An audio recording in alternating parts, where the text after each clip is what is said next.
po.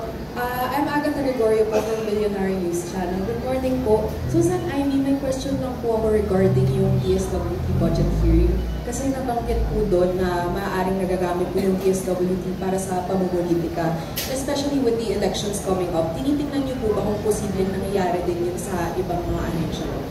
Ang hawak ko yung DSWD, pero marami rin reklamo sa iba't ibang mga ahensya, naririnig natin. Pero directly, nung nagkahiling ako nung Lunes, talagang rine-report natin, syempre, denied to death si Secretary Rex Gatchalian.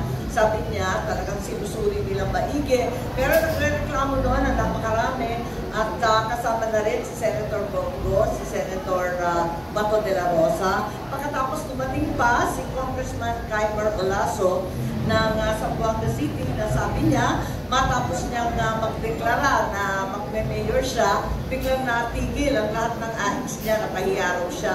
Kaya marami tayong narinig tungkol sa ganito, sa Surigao del Norte, sa North Cotabato, at higit sa lahat, narinig rin natin yung hearing na si Vice President Sara dumadaig na lahat ng request ng OVP sa DSWD for financial assistance nare-reject.